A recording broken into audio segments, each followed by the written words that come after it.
Friends welcome back to our channel wealthy ലൈഫിൻ്റെ ഇന്നത്തെ വീഡിയോയിൽ നമ്മൾ ITCയുടെ Q2 റിസൾട്ടാണ് അനാലിസിസ് ചെയ്യുന്നത്. എൻ്റെ പ്രീവിയസ് വീക്ക്ലി സ്റ്റോക്ക് റെക്കമെൻഡേഷൻ വീഡിയോയിൽ സ്വിംഗ് ട്രേഡിന് വേണ്ടി ഞാൻ ITC 165 രൂപ റേഞ്ചിൽ ബൈ ചെയ്യാൻ ആവശ്യപ്പെട്ടിരുന്നു. ആ അവസരത്തിൽ ITCയുടെ Q2 റിസൾട്ട് എങ്ങനെയാണ്, അതോടൊപ്പം തന്നെ കമ്പനിയുടെ പെർഫോമൻസ് എങ്ങനെയാണ് എന്നീ കാര്യങ്ങളാണ് നമ്മൾ അനാലിസിസ് ചെയ്യുന്നത്. ITCയെ സംബന്ധിച്ചിടത്തോളം ഒരു പ്രധാനപ്പെട്ട ചുവടുമാറ്റം കമ്പനിയിൽ നടന്നിട്ടുണ്ട്. അതായത് കമ്പനി ടബാക്കോ സെക്ടറിൽ നിന്നും കൂടുതലായി FMCG സെക്ടറിലേക്ക് ഫോക്കസ് ചെയ്തു തുടങ്ങി.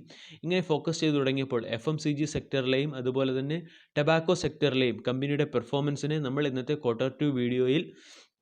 Q2 റിസൾട്ട് അനാലിസിസ് വീഡിയോയിൽ സെപ്പറേറ്റ് ആയിട്ട് അനാലിസിസ് ചെയ്യുന്നുണ്ട്. ഇനി നമ്മൾക്ക് വീഡിയോയിലേക്ക് കിടക്കാം. അതിനു മുൻപേ വെൽത്തി ലൈഫ് എന്ന ചാനൽ നിങ്ങൾ ആദ്യമായിട്ടാണ് വിസിറ്റ് ചെയ്യുന്നതെങ്കിൽ ചാനൽ ദയവായി സബ്സ്ക്രൈബ് ചെയ്യുക for getting instant stock recommendation and regular market updates. ITCയുടെ Q2 റിസൾട്ടാണ് നമ്മൾ അനാലിസിസ് ചെയ്യുന്നത്. ITCയുടെ Q2 റിസൾട്ടിൽ ഞാൻ ആദ്യം കൺസോളിഡേറ്റഡ് Q2 റിസൾട്ടിനെ കുറിച്ചാണ് സംസാരിക്കുന്നത്. കാരണം നമ്മൾക്കെല്ലാവർക്കും അറിയാം ITC വളരെ വാസ്റ്റ് ആയിട്ടുള്ള ഒരു ബിസിനസ് ചെയ്യുന്ന കമ്പനിയാണ്. ഈ കമ്പനിക്ക് ടബാക്കോ സെക്ടർ, അതുപോലെ തന്നെ അഗ്രികൾച്ചർ സെക്ടർ, കൂടാതെ paper sector, hotel sector, FMCG sector എന്നീ സെക്ടറുകളിലെല്ലാം വ്യക്തമായ സ്വാധീനം ഉള്ള കമ്പനിയാണ്. അതുകൊണ്ട് ഈ കമ്പനിയുടെ കൺസോളിഡേറ്റഡ് Q2 റിസൾട്ട് അനാലിസിസിലേക്ക് കടക്കാം. കൺസോളിഡേറ്റഡ് Q2 റിസൾട്ട് അനാലിസിസ് നോക്കുകയാണെങ്കിൽ ഇയർ ഓൺ ഇയർ ബേസിൽ കമ്പനിയുടെ പെർഫോമൻസ് അല്പം മോശമായിട്ടുണ്ടെങ്കിലും ക്വാർട്ടർ ബേസിൽ കമ്പനി നല്ല രീതിയിൽ ബൗൺസ് ബാക്ക് ചെയ്യുന്ന ഒരു കാഴ്ചയാണ് നമ്മൾക്ക് കാണാൻ സാധിക്കുന്നത്. പ്രധാനപ്പെട്ട ഹൈലൈറ്റ് നോക്കുകയാണെങ്കിൽ കമ്പനിയുടെ സ്റ്റാൻഡ് അലോൺ റിസൾട്ട് നമ്മൾ പരിശോധിക്കുകയാണെങ്കിൽ കമ്പനിക്ക് ഇയർ ഓൺ ഇയറിൽ 20% പ്രോഫിറ്റിൽ ഡിക്ലൈനാണ് ഉണ്ടായിരിക്കുന്നത്. പക്ഷേ കൺസോളിഡേറ്റഡ് റിസൾട്ട് നോക്കുകയാണെങ്കിൽ അത്രയും വലിയ ഒരു ഡിക്ലിനേഷൻ നമ്മൾക്ക് കാണാൻ സാധിക്കുകയില്ല. അതുകൊണ്ട് നമ്മൾക്ക് ആദ്യം കമ്പനിയുടെ ടോട്ടൽ ഇൻകം എത്രയുണ്ടെന്ന് നോക്കാം. കമ്പനിയുടെ ടോട്ടൽ ഇൻകം നോക്കുകയാണെങ്കിൽ 13,730 കോടി രൂപയാണ് കമ്പനിയുടെ ടോട്ടൽ ഇൻകം. അതായത് 2020 Q2 ഇനി ഇയർ ഓൺ ഇയർ ബേസ് നോക്കുകയാണെങ്കിൽ അതായത് 2019 Q2 13,497 കോടി രൂപയായിരുന്നു കമ്പനിയുടെ ടോട്ടൽ ഇൻകം. ഇനി Q1 നോക്കുകയാണെങ്കിൽ 11,403 കോടി രൂപയായിരുന്നു കമ്പനിയുടെ ടോട്ടൽ ഇൻകം. അതായത് ഇയർ ഓൺ ഇയർ ബേസിലും അതുപോലെ തന്നെ ക്വാർട്ടർ ബേസിലും കമ്പനിയുടെ ടോട്ടൽ ഇൻകം ഇൻക്രീസ് ആയിട്ടുണ്ട്. ഇനി എക്സ്പെൻസ് നോക്കുകയാണെങ്കിൽ എക്സ്പെൻസിലും ഇൻക്രീസ് ആണ് കാണാൻ സാധിക്കുക. അതായത് 2019 Q2 കമ്പനിയുടെ ടോട്ടൽ എക്സ്പെൻസ് 8,455 കോടിയായിരുന്നു. അതിൽ നിന്നും ഇൻക്രീസ് ചെയ്ത് 9,164 കോടിയായി മാറിയിട്ടുണ്ട്. ക്വാർട്ടർ നോക്കുകയാണെങ്കിലും 7,967 കോടിയിൽ നിന്നും ഇൻക്രീസ് ചെയ്ത് 9,164 കോടിയായി ഉയർന്നിട്ടുണ്ട്.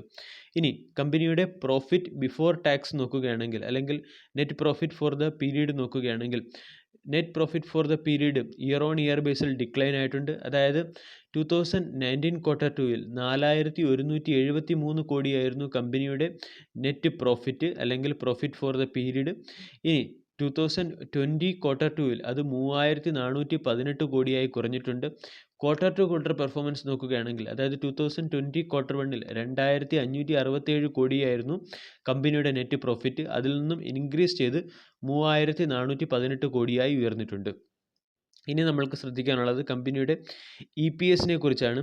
ഇക്വിറ്റി പെർ ഷെയർ നോക്കുകയാണെങ്കിൽ കമ്പനിയുടെ EPSലും ഒരു ഇൻക്രിമെൻറ്റ് നമ്മൾക്ക് ക്വാർട്ടർ ബേസിൽ കാണാൻ സാധിച്ചിട്ടുണ്ട്. അതായത് 2020 Q1 കമ്പനിയുടെ EPS 2.04 ആയിരുന്നു. അതിൽ നിന്നും ഇൻക്രീസ് ചെയ്ത് 2.74 ആയിട്ടുണ്ട്. അതുപോലെ തന്നെ കമ്പനിയുടെ EPS നമ്മൾ ഇയർ ഓൺ ഇയർ ബേസ് നോക്കുകയാണെങ്കിൽ 3.35 നിന്നും ഡിക്ലൈൻ ചെയ്ത് 2.74 ആയിട്ട് ഡിക്ലൈൻ ചെയ്തിട്ടുണ്ട്. അതായത് ഇയർ ഓൺ ഇയർ ബേസിൽ കമ്പനിയുടെ പെർഫോമൻസ് അല്പം ഡീഗ്രേഡ് ആയിട്ടുണ്ടെങ്കിലും ക്വാർട്ടർ ബേസിൽ കമ്പനിയുടെ പെർഫോമൻസ് ഇൻക്രീസ് ചെയ്തിരിക്കുന്നതായിട്ടാണ് നമ്മൾക്ക് കാണാൻ സാധിക്കുന്നത്. കൂടാതെ മറ്റൊരു കാര്യം നമ്മൾ ശ്രദ്ധിക്കേണ്ടത് ടോട്ടൽ ഇൻകം അതുപോലെ തന്നെ റവന്യൂ ഫ്രം ഓപ്പറേഷൻസ് എന്നിവ നോക്കുകയാണെങ്കിൽ കമ്പനി 2019 Q2 നിന്നുള്ള റവന്യൂ ഫ്രം ഓപ്പറേഷൻസിനേക്കാൾ കൂടുതൽ കമ്പനി 2020 Q2 നേടിയിട്ടുണ്ട്. അതായത് കമ്പനി അതിൻ്റെ പ്രീ കോവിഡ് ലെവലിലേക്ക് കമ്പനിയുടെ ബിസിനസ് ഗ്രോത്ത് ആയി. അതുപോലെ തന്നെ കമ്പനി അതിൻ്റെ ഓപ്പറേഷണൽ കേപ്പബിലിറ്റിയും പ്രീ കോവിഡ് ലെവലിലേക്ക് എത്തിച്ചിരിക്കുന്നു എന്നാണ് നമ്മൾക്ക് Q2 റിസൾട്ട് അനാലിസിസിൽ നിന്ന് മനസ്സിലാകുന്നത്. ഇനി നമ്മൾക്ക് കമ്പനിയുടെ സെഗ്മെൻറ്റ് വൈസ് ഉള്ള പെർഫോമൻസ് നോക്കാം. ITCയുടെ സെഗ്മെൻറ്റ് വൈസ് റവന്യൂ അനാലിസിസിലേക്ക് കടക്കാം. കമ്പനി പ്രധാനമായും സിഗരറ്റ് സെക്ടർ അല്ലെങ്കിൽ ടൊബാക്കോ സെക്ടറിൽ നിന്നും ഫോക്കസ് ചെയ്ത് FMCG സെക്ടറിലേക്ക് മാറിക്കഴിയുന്നുണ്ട്. ഈ അവസരത്തിൽ സിഗരറ്റ് സെക്ടറിൽ ഇയർ ഓൺ ഇയറിൽ കമ്പനിയുടെ റവന്യൂ ഡിക്ലൈൻ ആവുന്നുണ്ട്. അതായത് 2019 Q2 കമ്പനിയുടെ റവന്യൂ 5841 കോടിയായിരുന്നു. അതിൽ നിന്നും ഡിക്ലൈനായി 5627 കോടിയായി മാറിയിട്ടുണ്ട്. പക്ഷേ Q2 നോക്കുകയാണെങ്കിൽ 4330 കോടിയിൽ നിന്നും ഇംപ്രൂവ് ചെയ്ത് 5627 കോടി എന്ന ലെവലിലേക്ക് എത്തിയിട്ടുണ്ട്. അതായത് സിഗരറ്റ് ബേസ്ഡ് ഇൻഡസ്ട്രിയിൽ കമ്പനി പ്രീ കോവിഡ് ലെവലിലേക്ക് എത്തിക്കഴിഞ്ഞു എന്ന് മനസ്സിലാക്കാം. ഇനി നമ്മൾ ശ്രദ്ധിക്കേണ്ടത് കമ്പനിയുടെ FMCG സെക്ടറിലെ ഗ്രോത്താണ്. FMCG സെക്ടറിൽ കമ്പനി ഇൻക്രീസ് ചെയ്തിട്ടുണ്ട്, അതിൻ്റെ ഗ്രോത്ത് ഇൻക്രീസ് ചെയ്തിട്ടുണ്ട്. അതായത് 2019 Q2 3296 കോടി രൂപയുടെ റവന്യൂ ആയിരുന്നു കമ്പനിക്ക് FMCG സെക്ടറിൽ നിന്നും കിട്ടിയത്. അത് ഇൻക്രീസ് ചെയ്ത് 3930 കോടിയായി മാറിയിട്ടുണ്ട്. ഈ Q2 നോക്കുകയാണെങ്കിലും 3378 കോടിയിൽ നിന്നും 3930 കോടി എന്ന ലെവലിലേക്ക് കമ്പനി എത്തിയിട്ടുണ്ട്. അതായത് FMCG സെക്ടറിൽ കമ്പനിക്ക് നല്ലൊരു ഗ്രോത്ത് ആണ് കാണിക്കുന്നത്. നമ്മൾക്കറിയാം COVID-19 പാൻഡമിക് സിറ്റുവേഷനിൽ ഹോട്ടൽ സെക്ടർ വളരെ ബാഡായിട്ടാണ് പെർഫോം ചെയ്തത്. ആ ബാഡ് പെർഫോമൻസ് ഇപ്പോഴും കണ്ടിന്യൂ ചെയ്യുന്നതായിട്ടാണ് നമ്മൾക്ക് കാണാൻ സാധിക്കുന്നത്. എന്നാൽ Q2 വൈസ് ഇംപ്രൂവ് ആയിട്ടുണ്ട്. അതായത് 2019 Q2 445 കോടി രൂപയായിരുന്നു ഹോട്ടൽ സെക്ടർ FMCGയുടെ കൺസോളിഡേറ്റഡ് ഗ്രോത്തിന് വേണ്ടി കോൺട്രിബ്യൂട്ട് ചെയ്തത്. ആ സ്ഥലത്ത് ഇപ്പോൾ വെറും 87 കോടി രൂപ മാത്രമേ ഹോട്ടൽ സെക്ടറിൽ നിന്നും കമ്പനിക്ക് കിട്ടുന്നുള്ളൂ. 2020 Q1 അതായത് ലോക്ക്ഡൗൺ പീരീഡിൽ കമ്പനിയുടെ ഹോട്ടൽ സെക്ടറിൽ നിന്നുള്ള റവന്യൂ 24 കോടിയായിരുന്നു. അതിൽ നിന്നും ഇൻക്രീസ് ചെയ്ത് 87 കോടിയായി മാറിയിട്ടുണ്ട്.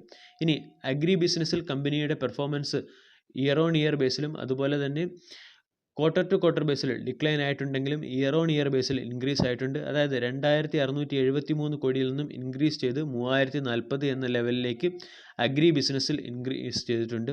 കൂടാതെ പേപ്പർ സെക്ടർ നമ്മൾ നോക്കുകയാണെങ്കിൽ അവിടെ ഇയർ ഓൺ ഇയറിൽ കമ്പനിയുടെ പെർഫോമൻസ് ഡിക്ലൈൻ ആവുകയും Q2 ഇംപ്രൂവ് ആവുകയുമാണ് ചെയ്തത്.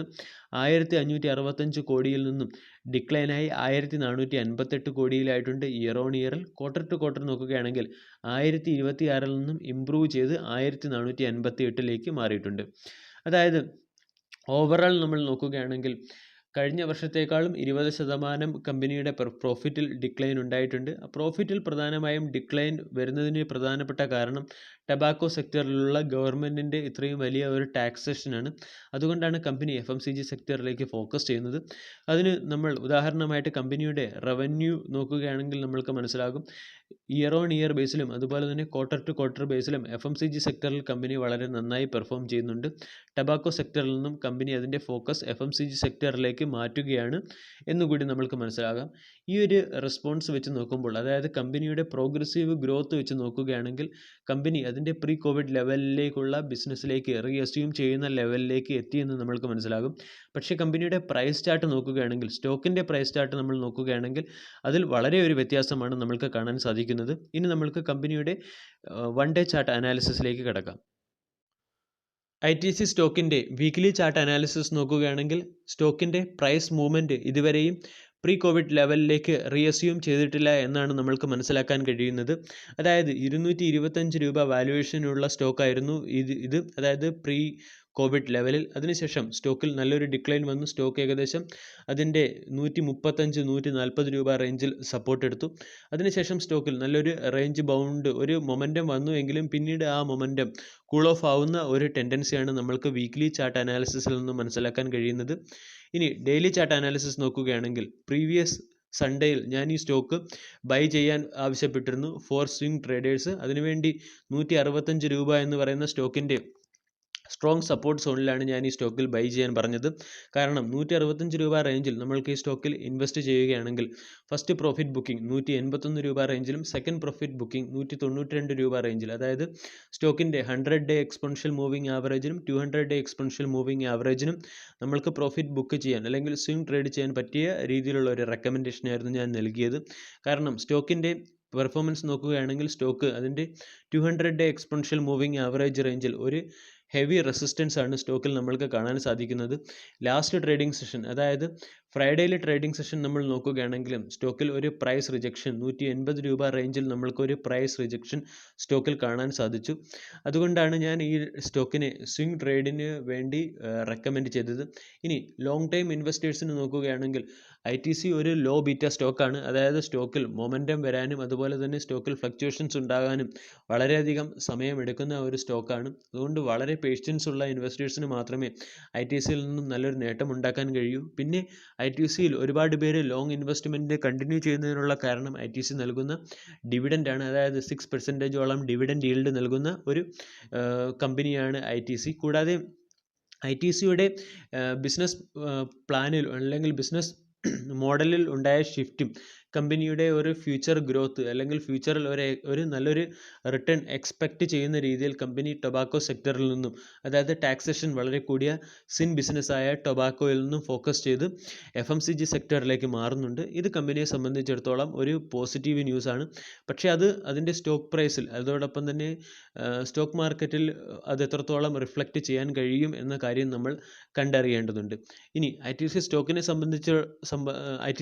കുറിച്ച് പറയുകയാണെങ്കിൽ സ്റ്റോക്ക് എപ്പോഴും ഒരു വാല്യുവേഷൻ സ്റ്റോക്കാണ്. അതായത് PE നോക്കുകയാണെങ്കിൽ, അതായത് ഇൻഡസ്ട്രിയുടെ PEയേക്കാൾ കുറഞ്ഞ PE ആയിരിക്കും സ്റ്റോക്കിൻ്റെ വാല്യുവേഷൻ. അതുപോലെ തന്നെ സ്റ്റോക്കിൻ്റെ മാർക്കറ്റ് ക്യാപ്പ് നോക്കുകയാണെങ്കിലും നിഫ്റ്റി 50യിലെ 10 ലാർജ് ക്യാപ്പ് കമ്പനികളിലെടുത്താൽ അതിൽ ഒരു ഇടം പിടിക്കുന്ന കമ്പനിയാണ് ITC. അതുകൊണ്ട് കമ്പനി ബേസിക്കലി വളരെ സ്ട്രോങ് ആണ്. ROCE നോക്കുകയായാലും 20ൽ മുകളിലായിരിക്കും കമ്പനിയുടെ ROCE. ഗ്രോത്ത് ഉണ്ട്, അതുപോലെ തന്നെ മാർക്കറ്റ് ക്യാപ്പും ഉണ്ട്. അങ്ങനെയുള്ളൊരു കമ്പനിയാണ് ITC. ലോങ് ടൈം ഇൻവെസ്റ്റേഴ്സിൽ ITCക്ക് വേണ്ടി ലോങ് ടൈം പൊസിഷൻ എടുത്തിരിക്കുന്നവർക്ക് നൽകുന്ന എയിം ചെയ്യാൻ പറ്റിയ ഒരു ടാർഗറ്റ് 225 ലെവലാണ്. സ്വിംഗ് ട്രേഡേഴ്സിന് വേണ്ടിയുള്ള ടാർഗറ്റ് ഞാൻ ആൾറെഡി പറഞ്ഞു കഴിഞ്ഞു. വീഡിയോ എല്ലാവർക്കും ഇഷ്ടമായി എന്ന് വിശ്വസിക്കുന്നു. Thank you.